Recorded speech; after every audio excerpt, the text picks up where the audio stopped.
Hello friends, PD Gurukul के current affairs के session में आपका स्वागत है। आज का हमारा फर्स्ट टॉपिक है intergovernmental meeting two and plastic pollution. Plastic pollution क्या है? तो प्लास्टिक वेस्ट जो जनरेट होता है, हम जो प्लास्टिक यूज करते हैं और उसे फेंक देते हैं, उसकी वजह से जो पॉल्यूशन हो रहा है एटमॉस्फेयर में, उसे कहेंगे प्लास्टिक पॉल्यूशन। इसे एंड करने के लिए ये एक इंटर गवर्नमेंटल मीटिंग हुई है। इंटर गवर्नमेंटल मीटिंग का मतलब है कि अलग अलग कंट्रीज ने इसमें पार्टिसिपेट किया है। तो ऐसी एक मीटिंग ग्लोबल लेवल पे हुई है जिसे कहेंगे inter governmental negotiating committee INC, और ये इसका फर्स्ट सेशन है, इसीलिए इसे INC 1 कहा जाता है। ये मीटिंग जो हुई ये उरुग्वे में हुई है। हम बैकग्राउंड देख लेते हैं कि क्यों ये मीटिंग हुई, क्या है। तो ये जो मीटिंग है INC 1, ये यूनाइटेड नेशंस एनवायरमेंट प्रोग्राम, जो कि यूनाइटेड नेशंस का एनवायरमेंट रिलेटेड मैटर्स को हैंडल करने वाला ऑर्गन है, उसने कन्वीन की और मैनेज की। मतलब ये UNEP ने बुलाई थी ये मीटिंग और उसको मैनेज भी उसी ने किया। इसके अंडर में ये मीटिंग INC 1 हुई है। INC 1 क्यों हुई? तो यूनाइटेड नेशंस, ये यूनाइटेड नेशंस एनवायरमेंट प्रोग्राम जो है उसकी ये एक डिसीजन मेकिंग बॉडी है, यूनाइटेड नेशंस एनवायरमेंट असेंबली की, जो मीटिंग करती रहती है और एनवायरमेंट रिलेटेड जो भी इश्यूज होते हैं उसके ऊपर कुछ डिसीजंस लेते हैं। तो ये जो UNEA है उसने एक रिजोल्यूशन पास किया जिसमें ऐसे कहा गया है कि ये जो प्लास्टिक्स है उसका प्रोडक्शन और कंजम्पशन सस्टेनेबल लेवल पे होना चाहिए, और ये सस्टेनेबल लेवल पे हो इसीलिए एक इंटरनेशनल लीगली बाइंडिंग इंस्ट्रूमेंट, मतलब कि एक ऐसा एग्रीमेंट होना चाहिए हर एक कंट्री के बीच में कि जो लीगली बाइंडिंग होगा और इंटरनेशनल लेवल पे जिसे अप्लाई किया जा सके। इस तरह सा कोई एग्रीमेंट, जैसे कि क्लाइमेट चेंज के लिए हम पेरिस एग्रीमेंट फॉलो करते हैं, इस हिसाब से प्लास्टिक पॉल्यूशन के लिए भी कोई एक लीगली बाइंडिंग ऐसा एक एग्रीमेंट इंस्ट्रूमेंट बनाने के लिए रिजोल्यूशन पास हुआ था। और ये रिजोल्यूशन ऐसा एग्रीमेंट पे आने के लिए सभी कंट्री को बुला के ये INC 1 जो है ये कन्वीन किया गया। क्यों ऐसे है?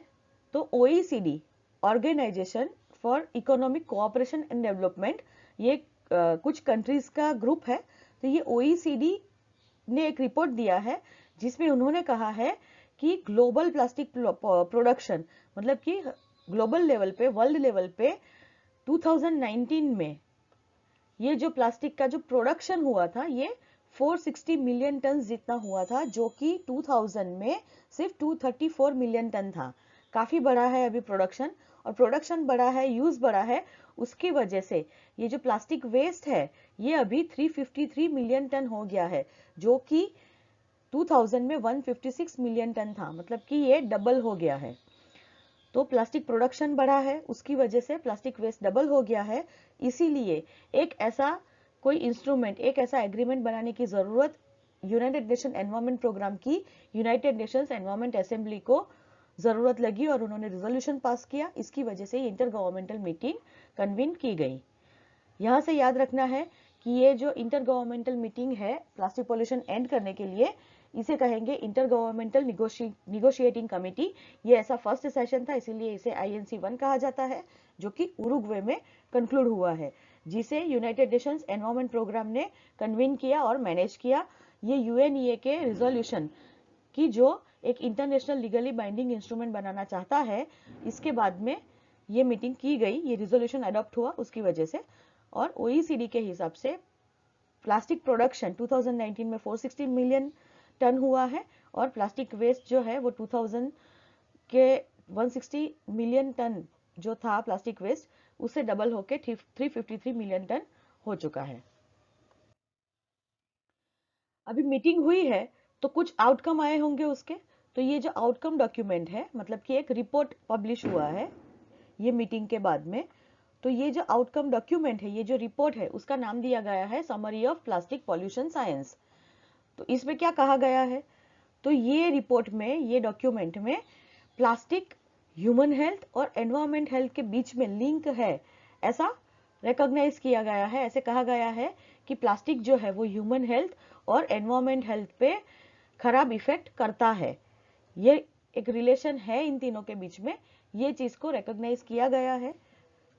दूसरा कि दिल्ली बेस्ड ये एक centre for science and environment, ये एक ऑर्गेनाइजेशन है कि ये एक not for profit NGO type का ऑर्गेनाइजेशन है जो एनवायरनमेंट रिलेटेड रिसर्च करता है और एडवोकेसी करता है।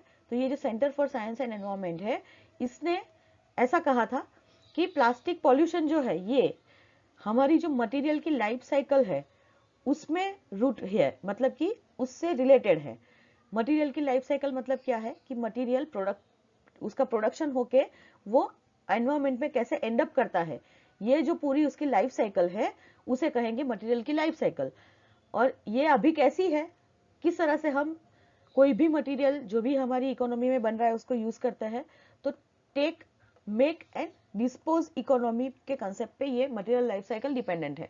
इसका मतलब है कि हम एनवायरमेंट से रिसोर्सेज को लेते हैं, फिर उसको यूज करने के लिए उसमें से प्रोडक्ट्स बनाते हैं, मेक करते हैं, और फिर उसे यूज हो जाने के बाद एनवायरमेंट में डिस्पोज कर देते हैं, फेंक देते हैं उसे। तो ये जो लाइफ साइकिल है उसकी वजह से प्लास्टिक पॉल्यूशन ज्यादा हो रहा है।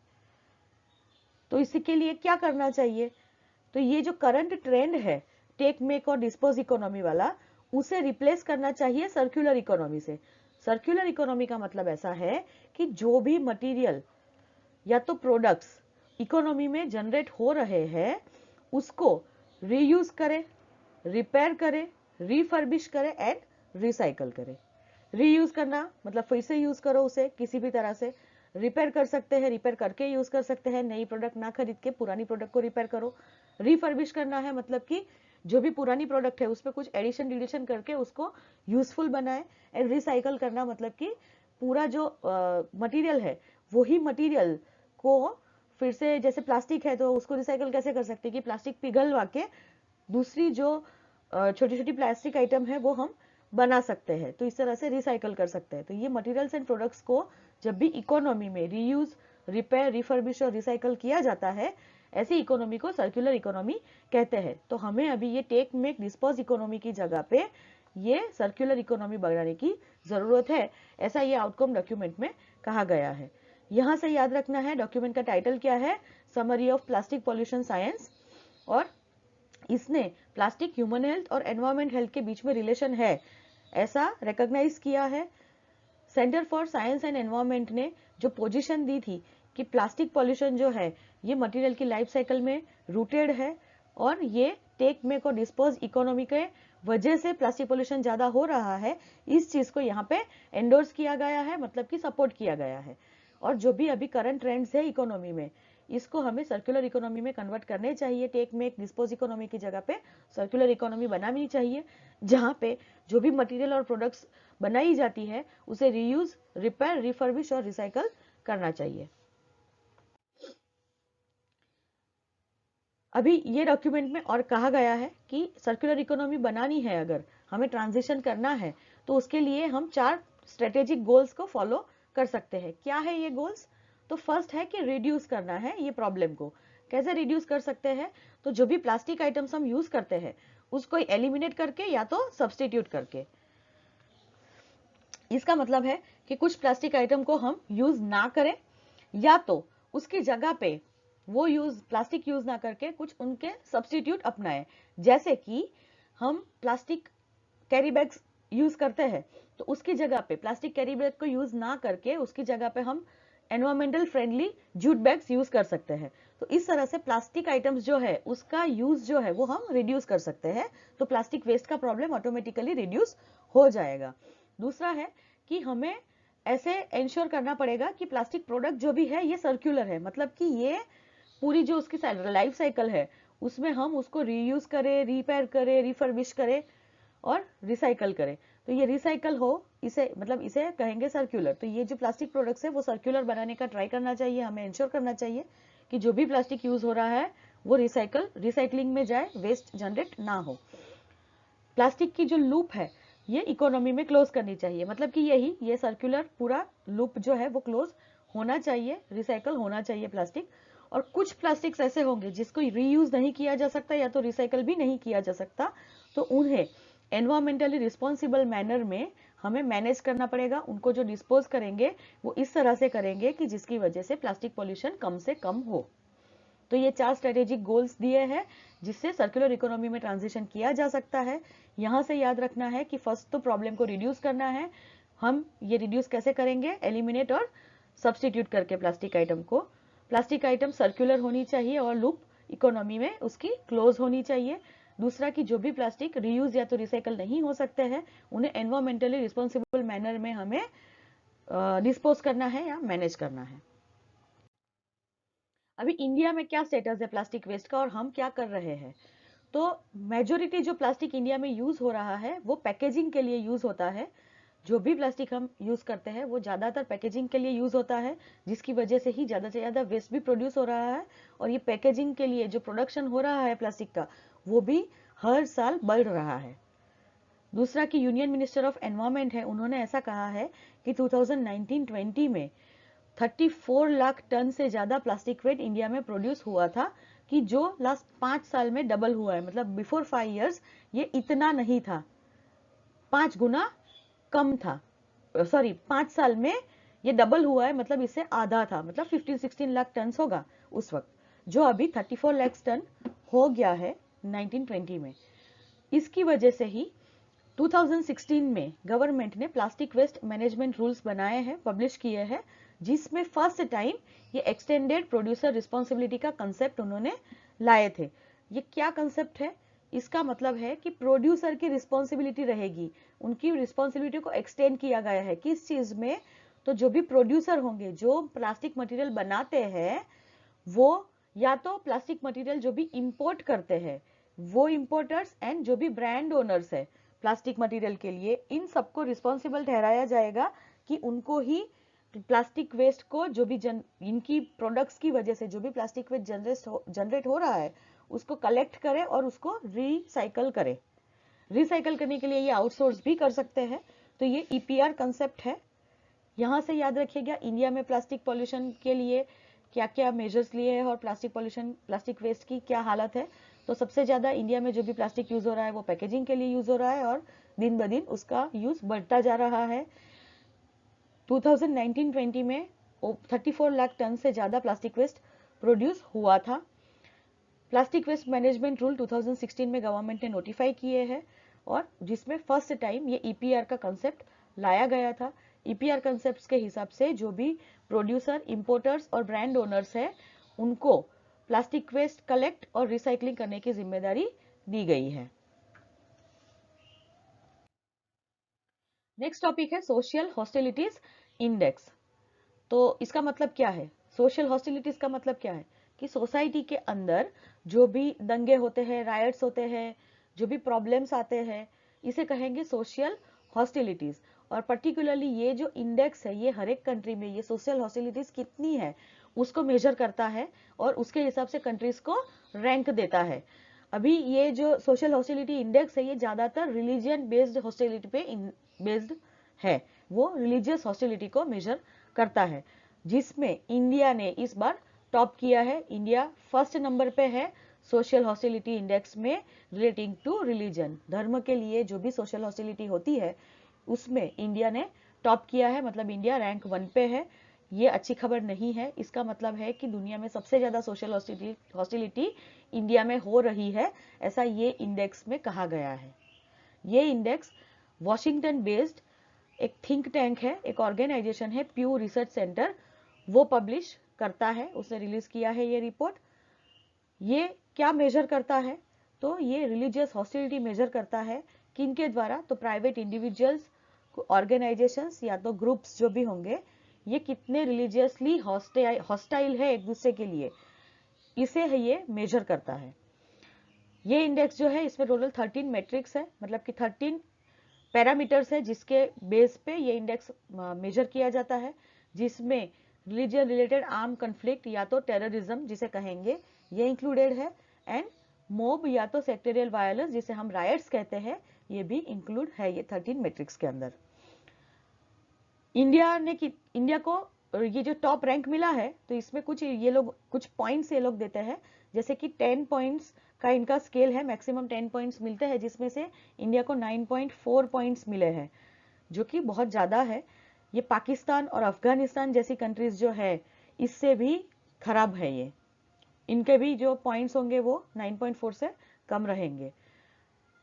स्टडी ये सोशल हॉस्टिलिटी इंडेक्स में इंडिया टॉप आने का कारण ऐसा बोल रहे हैं कि ड्यूरिंग द पैंडेमिक माइनॉरिटीज जो भी थे उनको इंडिया में मिसट्रीट किया गया है, उनको टारगेट किया गया है, इसकी वजह से ये इंडेक्स में इंडिया ने टॉप किया है।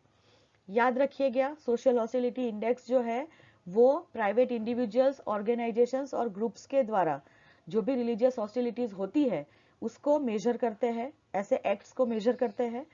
ये Washington based think tank प्यू research centre publish करता है, जिसमें इंडिया ने फर्स्ट रैंक हासिल किया है। इंडिया सबसे ज्यादा रिलीजियसली हॉस्टाइल कंट्री है ऐसा बताया गया है। यहाँ पे 13 मैट्रिक्स है जिसमें टेररिज्म और राइटिंग ये दोनों इंक्लूडेड है। इंडिया को 9.4 पॉइंट्स मिले हैं 10 से, जो पाकिस्तान और अफगानिस्तान से भी खराब है।